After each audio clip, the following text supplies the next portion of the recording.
Hello, everyone, and welcome to today's webinar, Mastering Efficiency, Leveraging BlackLine Journal Entry for Seamless ERP Cloud Migration. My name is Dominic Fadabine with BlackLine, and I'll be your host and moderator for today's event. This webinar is part of BlackLine's Finance Innovation Week. Finance Innovation Week is a series of 7 webinars over 3 days. You can see the schedule on the screen right now. With today's session, there are a few remaining sessions left in our Finance Innovation Week series. If you can watch these live, please do and take advantage of the free web CPE available. If you are not able to watch these sessions live, they will be available on demand. However, please note that CPE is not available for on-demand sessions. Before we begin, we wanted to cover a few housekeeping items. At the bottom of your audience console are multiple application widgets you can use. If you have any questions during the webcast, you can click on the Q&A widget at the bottom and submit your question. We will try to answer questions during today's webcast, but if a fuller answer is needed or we run out of time, we will follow up later via email. Please note that we do capture all questions. You can expand your slide area by clicking on the maximize icon on the top right of the slide area or by dragging the bottom right corner of the slide area. If you have any technical difficulty, please click on the help widget indicated by a question mark icon. The help widget covers common technical issues. If your issue is slides not advancing or you lose video and or sound, often refreshing your browser will clear these issues. This webinar is eligible for 1 CPE CPD credit. To earn CPE credit, you must attend the webinar for at least 50 minutes and complete 3 out of the 4 polling questions.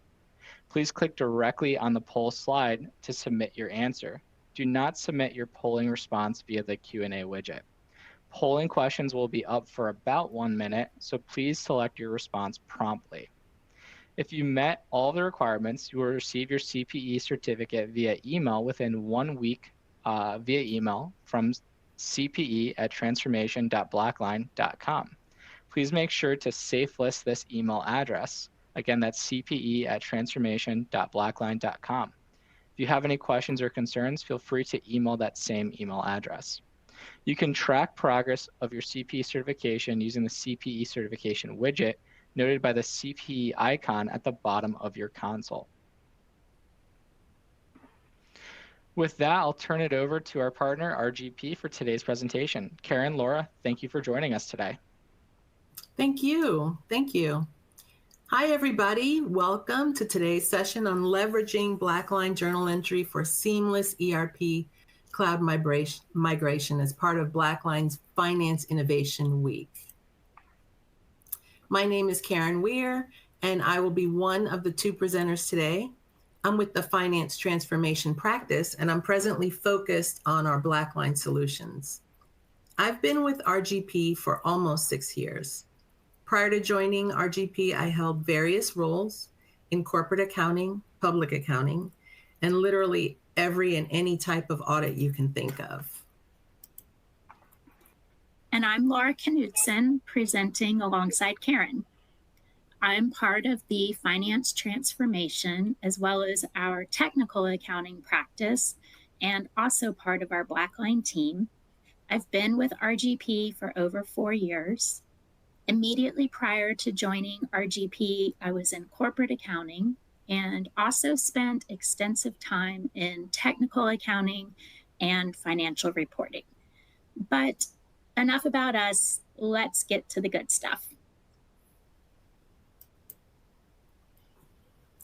So here are the topics that we'll be covering today. First up, we'll take a look at what organizations need to consider when migrating their on-prem ERP to the cloud. We will look at the relationship between BlackLine, an implementation partner such as RGP, and a popular ERP with both on-prem and cloud versions. Next, we'll examine the potential impact on the journal entry process when you migrate your ERP to the cloud. We'll also tie those impacts to BlackLine's journal entry product features.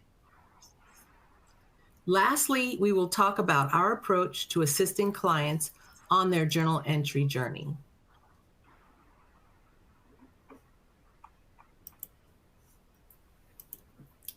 So why are organizations moving from their on-prem ERP to the cloud? We know that both large and mid-size customers are moving to the cloud. Gartner predicts that by 2025, 85% of organizations will embrace a cloud-first principle. There are lots of reasons to migrate your ERP to the cloud. Let's examine some of the most prevalent reasons an organization would consider making this move. Vendor support and investment is changing. We know that ERP vendors who offer cloud solutions, cloud versions of their ERP systems, are scaling back in their support of their on-prem versions by discontinuing mainstream support and offering their existing customers an extended support plan. Many have also announced the end-of-life date for their on-prem ERPs. For example, in 2027, SAP will end its support for SAP Business Suite 7, which includes SAP ECC 6. Microsoft has a tiered support plan for Great Plains, which is already out of mainstream support, but covered by an extended support plan, which is scheduled to end in 2028. As of March of this year, Oracle has extended its premier support for EBS 12.2 through 2034. The examples, vendors, and dates cited are all subject to change. Cloud vendors such as Google are offering special programs and incentives to businesses migrating from on-prem to the cloud. Here are two program examples. The Live Migration Program targets SAP customers, providing them with superior uptime and business continuity. Downtime due to infrastructure maintenance is eliminated, allowing SAP to continue running through any planned maintenance. Another program is Rise with SAP. This program accelerates cloud migration for global customers while minimizing risk. This program also offers financial incentives through Google Cloud's Acceleration Program, or CAP. And I think we can all agree that those are really good incentives. From the organization's point of view, there's a lower cost in maintenance of cloud-based ERPs. While on-prem ERPs require an investment in data centers, equipment, and the staff to maintain them, cloud systems typically offer a lower cost of entry subscription pricing with the ability to scale up or down as needed. That leads to my next point, scalability. Organizations will continue to evolve and change, adding entities and removing them or restructuring them due to internal business reasons. Factor in external impacts from the continuing pandemic, supply chain volatility, and political uncertainty, and we have additional influences to organizational change that impact entire markets or geographical areas. This type of change can be much harder to anticipate. Speaking of the pandemic, we must highlight the impact COVID-19 has had on cloud adoption. Early in the pandemic, Microsoft CEO Satya Nadella stated that Microsoft had seen 2 years of digital transformation in 2 months as customers adopted cloud solutions. We've had epidemics that have affected the workforce in the past, but this pandemic has had a global impact on every industry and consumer buying behavior. Adopting cloud systems allows organizations to continue business through this pandemic and remain resilient for any future ones that may occur. Cloud software also allows businesses to scale their needs and their usage of software and licenses much faster and easier than on-prem systems. With the cloud, there's no duplication or relocation of data centers. Cloud vendors offer a software as a service or SaaS agreement, that allows businesses to pay as they need it, so they can flex their needs as soon as the need is known. Accessibility is an easy reason to explain. Cloud-based systems are generally accessible from anywhere as long as the user has an internet connection, appropriate security, and valid user credentials. Many vendors also offer mobile applications through which the system can be accessed. For on-prem systems, security is the organization's responsibility. For cloud-based systems, while there are user control considerations, the security of data is largely the vendor's responsibility. Service providers publish an annual SOC 1 that specifies the services they provide to their customers. It also describes their internal controls and differentiates which internal controls the service provider is responsible for and which ones the organization is responsible for. And speaking of security, last October, Gartner predicted how enterprise behavior and attitude toward cloud security would change by 2027.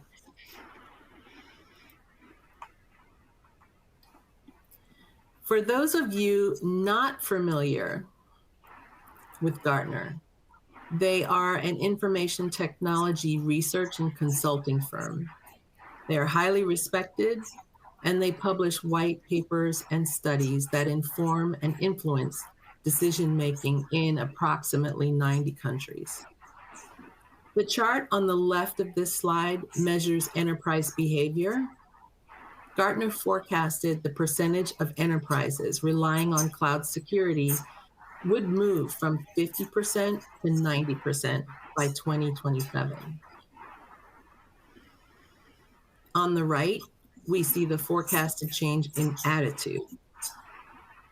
This actually swung 180 degrees, going from 2014 and 15's belief that the cloud is always less secure than on-prem to today's results that the cloud is always more secure than on-prem. Their research goes one step further, predicting that by 2027, cloud computing will simply be accepted. Just to recap, we've presented you with the top reasons organizations are moving from their on-prem ERP to a cloud ERP. But this is a strategic decision that must be carefully decided, and there are other aspects to the decision that should also be factored in. But before we look at those, let's take our first poll. Where are you on your cloud ERP journey?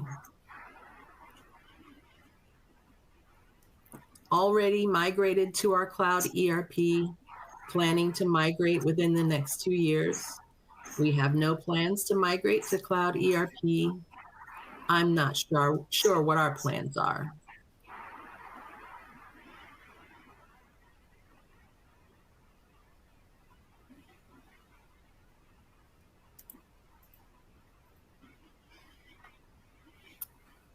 Okay, you have about 15 more seconds to record your answer.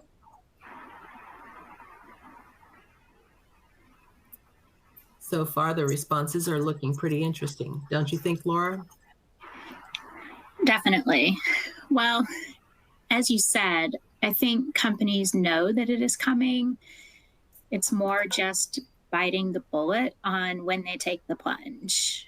This, as you said, is not an easy endeavor, strategic decision that's going to have an impact.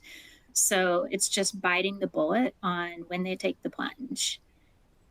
Thank you, everyone that has responded. Let's move on to why some companies may hesitate to start their migration.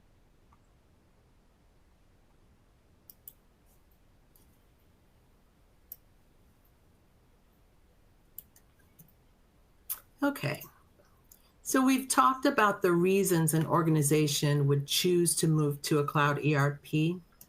On this slide, the The points I'm showing aren't necessarily reasons to not migrate to the cloud, but they are aspects that should be taken into account before the migration decision and timing are finalized.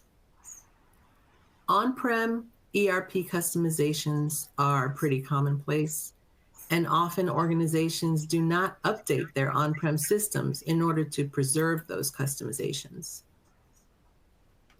Cloud vendors do not offer much customization because those systems are offered to all customers. They rely on configuration instead of customization to tailor the cloud system to the organization's needs. Cloud system updates are controlled by the vendor, not the organization. This hampers the organization's ability to reject the periodic updates the vendor pushes out. If your existing architecture is complex, this needs to be built into your cloud migration strategy. You should consider whether you may need co-location services to ensure all critical systems continue to provide the expected level of quality services. You may need a staged migration approach to make sure your systems and data are successfully transitioned and in the right order. All organizations moving from on-prem to the cloud are encouraged to develop a cloud migration strategy. Among other things, this documented plan details the goals and objectives of the move and how success will be measured. The last 3 points on this slide are specifically related to the enterprise strategy and the critical participants for any migration, the technology group and the business. It should go without saying that the technology group must be an integral part of all planning and decision-making when considering a migration to the cloud, and so should the business. The technology group is responsible for planning and executing the infrastructure and technology support that is aligned with the organization's immediate plans as well as the strategic vision. The last thing anyone wants is a surprise to the technology group. As an example, when the pandemic hit and organizations were forced to allow their workforce to be 100% remote, many did not find out that they were inadequately equipped until their employees were unable to access their network. In looking at the duration of your migration project, remember that implementations take time. Depending on the complexity, they can take from 2 months to 20 months. During this time, key members from the technology and business stakeholder areas may need to be backfilled to allow for their critical input and participation in the migration project. Stakeholder participation must be secured ahead of time, which means both the business and technology groups must be able to accommodate the migration while still executing normal business operations. This planning and coordination of the various groups and participants is a form of change management. Putting forth the effort at this level will only increase your adoption success among your user base. Lastly, do not shortcut training. It is critical to your success that the business understand how their new system will work, how their processes may need to change, and their roles and responsibilities within the new system. Likewise, the technology team also needs training that is tailored to their roles and responsibilities so that they know how and when to provide support. So far, we've given you several of the reasons why organizations are moving their ERP to the cloud, and we've given you important things to consider if you decide to migrate your ERP to the cloud. Next, we will show you how we, as a consulting firm, partner with the ERP vendor to ensure your migration is successful and your expectations are realized.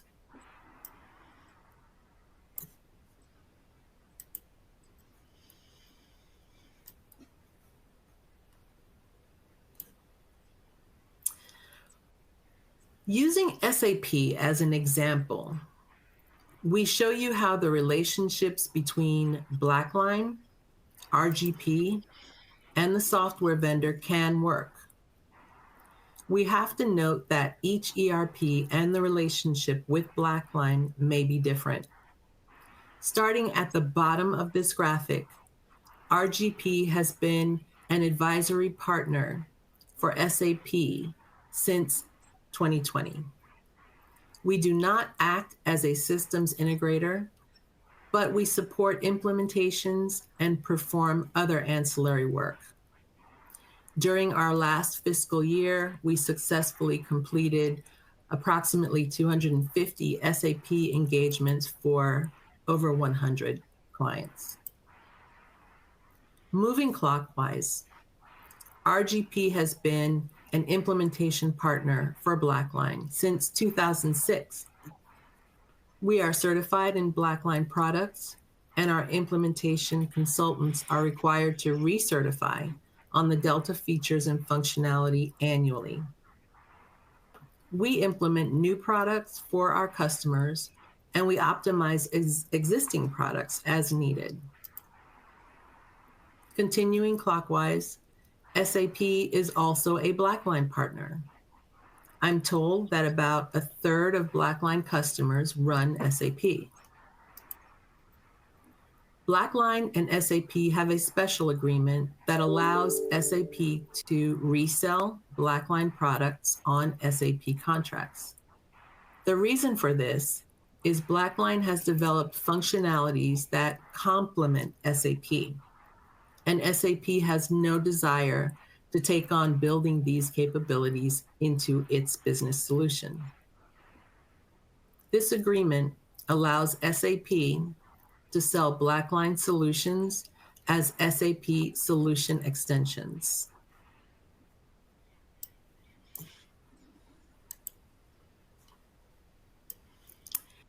And that brings me to the reason that we're here today. An example of one of the features covered in this specific agreement is BlackLine's journal entry product. A BlackLine journal entry implementation is complex, and it is tailored to each customer's needs. We've already talked about the fact that a cloud ERP cannot be tailored to the customer's specific needs. BlackLine journal entry picks up that slack, offering the flexibility that a cloud ERP cannot. Laura will talk more about this in a moment, but first it's time for another polling question. After this, my colleague Laura will examine some of the impacts to an ERP's journal entry capability when they move to the cloud.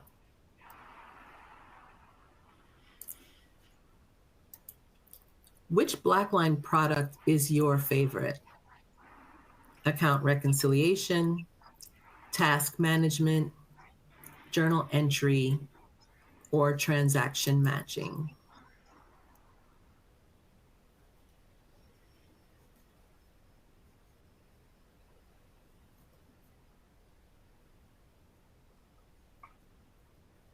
Okay, you have about 15 more seconds to record your answer. Laura, I know you have a favorite. I do. If I had to think about which BlackLine product is your favorite or is my favorite, I know we listed the 4 here: account recs, task management, journal entry, or transactions. I have to admit that I like journal entries. It is the accountant in me going back to my roots. How about you?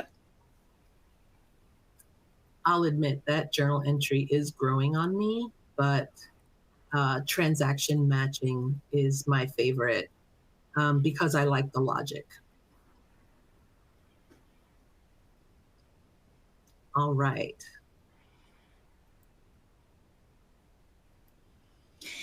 As ERPs are more than just a general ledger, consolidating all operations onto a single ERP is not an immediate solution. The path to migrate to a single ERP, be it on-prem or cloud-based, is typically a multi-wave, multi-year endeavor, and frankly is fraught with trials. Even once the decision to proceed with the migration has been made, BlackLine journals can help with the migration as well as after. As companies grow and mature, they may engage in strategic acquisitions to help achieve growth. Unfortunately, that frequently results in a patchwork of ERPs with different processes, thresholds, and validation requirements. At the same time that companies are achieving this growth, there is also a push to streamline and consolidate a central accounting function to find efficiencies in operations. This may result in a single accountant performing duties in many ERPs. Despite this chaos, BlackLine has flexibility and can be customized to accommodate this issue. Instead of needing to log into multiple ERPs, an accountant can use a single instance to perform all of their close activities. During the configuration process, BlackLine can be set up to accommodate different ERPs, different thresholds or approval requirements for different entities within the company, or different required fields based on triggering information in the journal entry. In addition to navigating business validation requirements, BlackLine also helps mitigate system limitations that may be found. One example that I have seen is that some ERPs have a journal entry line limitation. SAP, for example, does not process journal entries more than 999 lines. Let's face it, we all know that some entries are beasts and may exceed this limit. BlackLine allows a single journal entry to be as many lines as needed and can be configured to break the journal entry into children for upload into the ERP.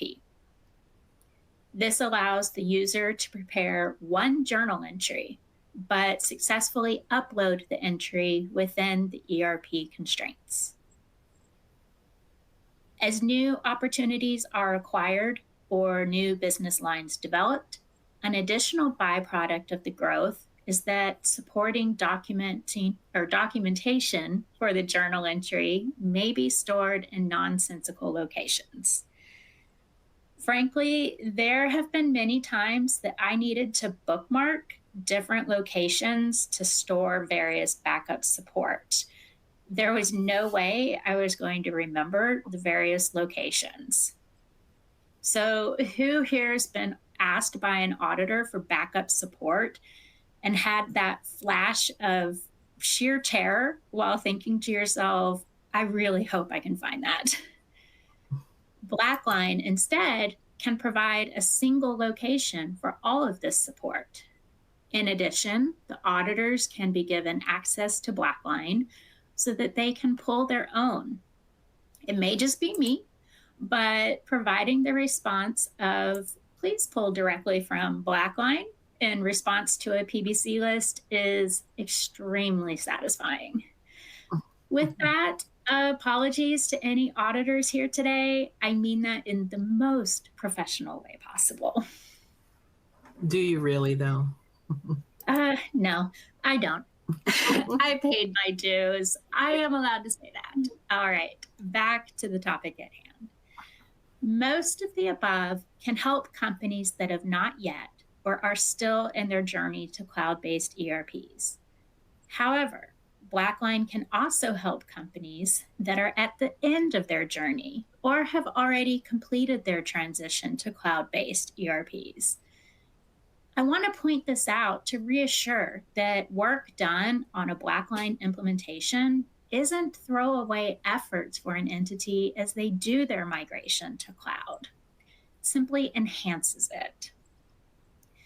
Different ERPs and different companies that use these different ERPs frequently have found ways to enhance their organization through customizations to their accounting systems.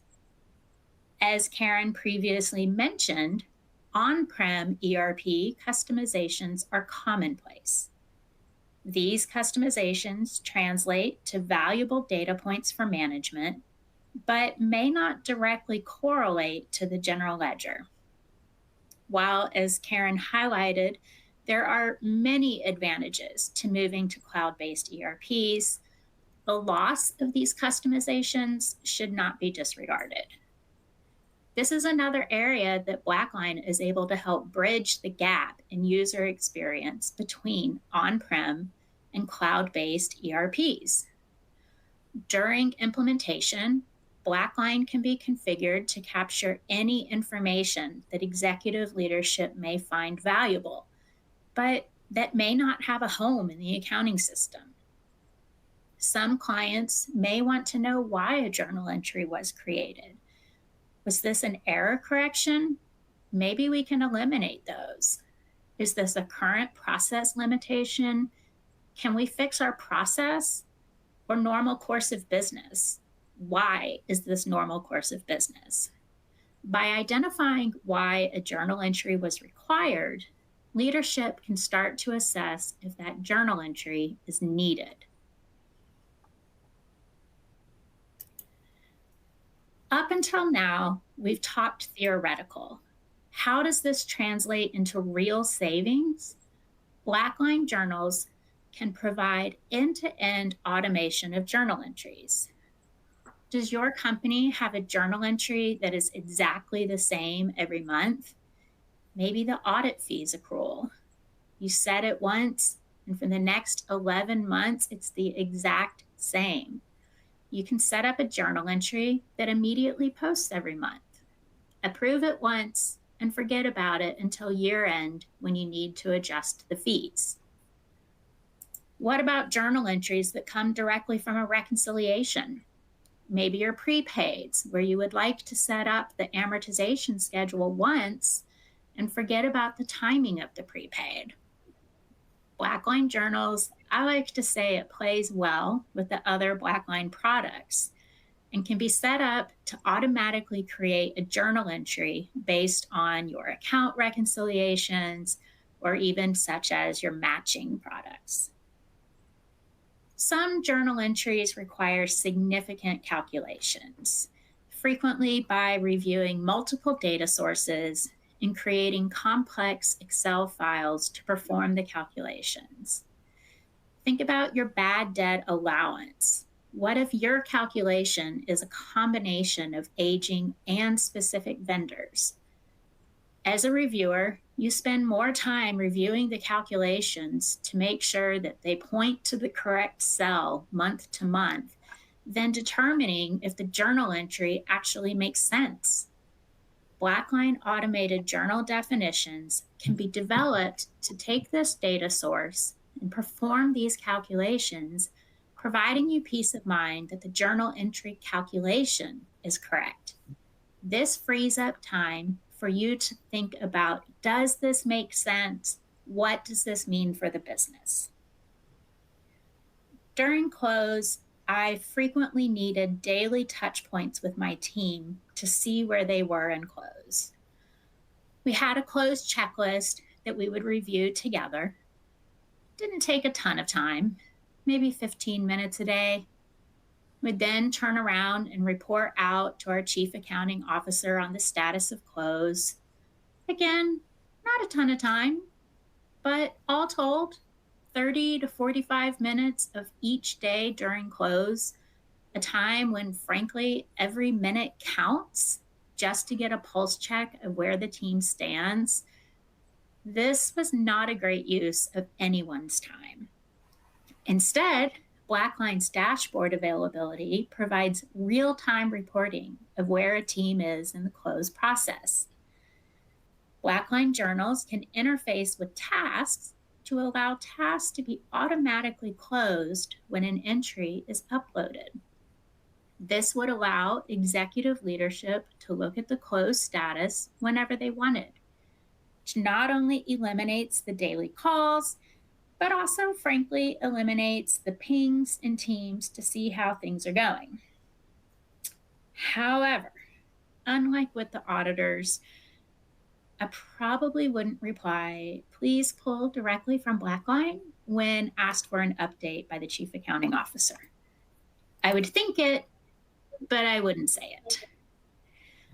Finally, some may still be asking, why would I enter a journal entry into a separate instance? What if there are issues? How do I know my general ledger has recorded the entry? BlackLine Journals has closed loop communications. When creating a journal entry, information can flow from the ERP to BlackLine to set the stage for validations for the journal entries. Then, once the journal entry has been approved, goes from BlackLine to the ERP. And then finally, back from the ERP to BlackLine to record the document number assigned to the journal entry. And if set up with a cloud-based ERP, can also provide a hyperlink to allow quick access back and forth between the journal entry in BlackLine and the journal entry in your ERP. BlackLine also has some pre-built connectors that can provide real-time validation so that the preparer immediately knows the journal entry should successfully post once the necessary approvals have occurred. Let's pause here for our third polling question. What is your role at your company? A, prepare the numbers. B, review the numbers. C, make decisions based on the numbers. Or D, more than one of the above. Again, that was what is your role at your company? Prepare the numbers. B, review the numbers. C, make decisions based on the numbers. Or D, more than one of the above.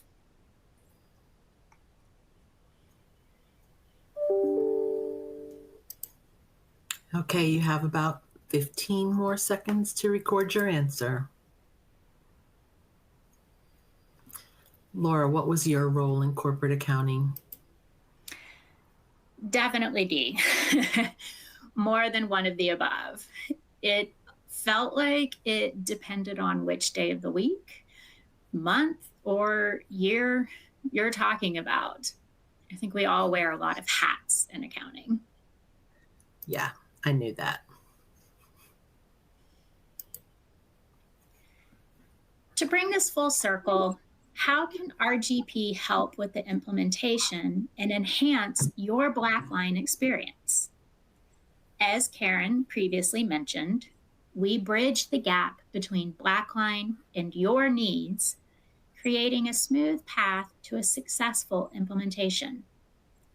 Getting the most out of BlackLine really hinges on a thoughtful and successful implementation. For something like the journal entry product, setting things up right the first time is critical. Rework and reconfiguration can be time-consuming and costly, and no one wants that. In my experience, implementing BlackLine journals successfully is a three-wave approach. First, to maximize your utilization and benefit of using the BlackLine journal product, it's important to clearly identify the business requirements and design specifications needed to provide the most value. I can't emphasize this enough. Not only should you think about what you do now, but you should think about what would be a nice to have. Let's see if we can do it. As a former coworker of mine used to say, the world is your oyster when it comes to what BlackLine can do. But that's the rub. As I like to say, you don't know what you don't know. You don't want to just do what you've always done when it comes to journal entries. But when you're first starting out, how do you know what to improve? This is where a consultancy such as RGP could come in. We've successfully completed over 500 BlackLine implementations, so we've seen a thing or two. We work with your business to understand your company requirements. We have multiple design sessions over the course of a few weeks to not only meet your immediate needs, but brainstorm additional ways that BlackLine can help you. These may be things you may have never considered before. I think you once told me that you learn something new on almost every engagement. This is definitely true. People are so creative, and every company has their own little nuances. I'm always learning new ways to consider data and try to take all of these little nuggets forward. I had one large client whose current ERP automatically routed entries to approvers.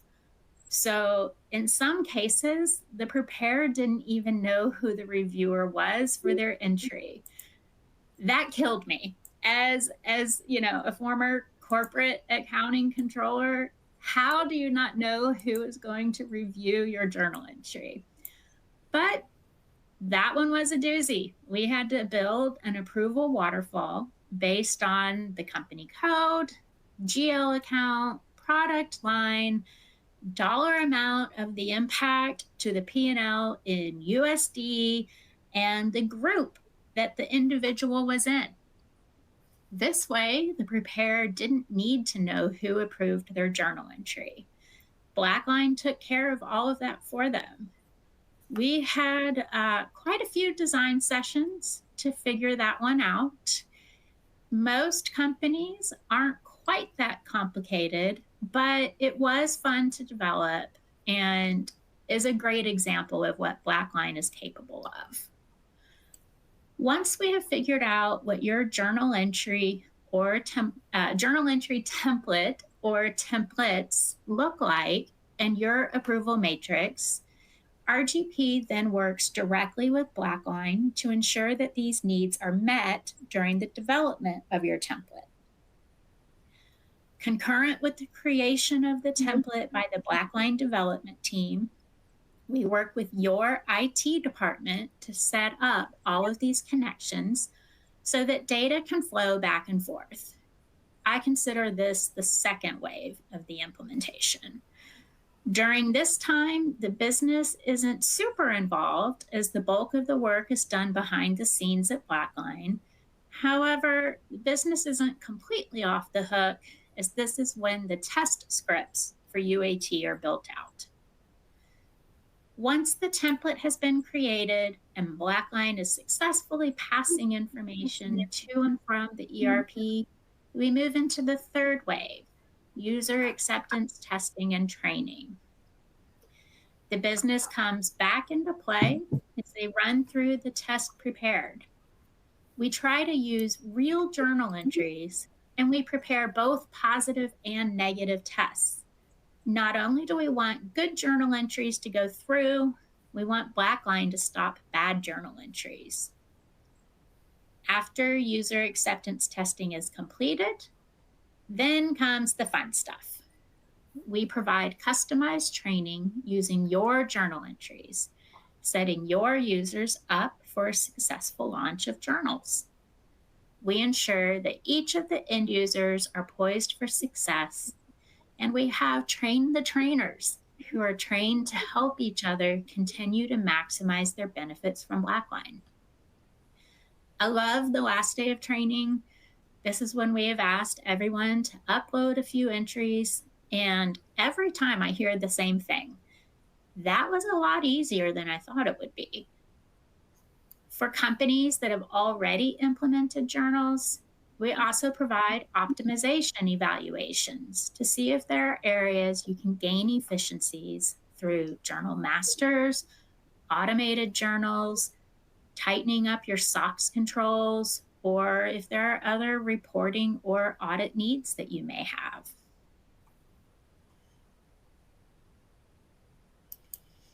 My favorite part is when we hear back from clients. I won't read the screen, but in summary, no matter what brought a client to BlackLine and RGP to help with the implementation, at the end of the project, things are better than when they started. Okay, I said I wouldn't read the screen, but I want to point out the first client's feedback.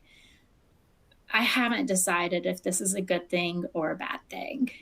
Their manager approved journal entries while in line for a roller coaster ride. I mean, on the one hand, yay. On the other hand, they should have been enjoying their day at the theme park. Technology advancements are definitely a blessing and a curse. With that, let's go to our last polling question. This one will test all of your knowledge of what we have covered today. What is your favorite part of Thanksgiving? Are you in it for the turkey, the cranberry sauce, pumpkin pie, or Black Friday and Cyber Monday shopping? I got the fun polling question. I feel lucky. You did. So again, what is your favorite part of Thanksgiving? Turkey, cranberry sauce, and we're not going to go into the homemade or canned, pumpkin pie, or Black Friday and Cyber Monday shopping. Okay, you have about 15 more seconds to record your answer. Karen, what is your favorite part? You know, it's the cranberry sauce, and definitely not the homemade stuff. I like it straight out of the can, ocean spray, the gel, not with the real berries in it. Those could be fighting words for some people. I'm in it for the pie. What's yours? I like the pumpkin pie, especially because pumpkin, that's healthy. You can have it for breakfast the next morning, and that's totally legit. Oh my gosh.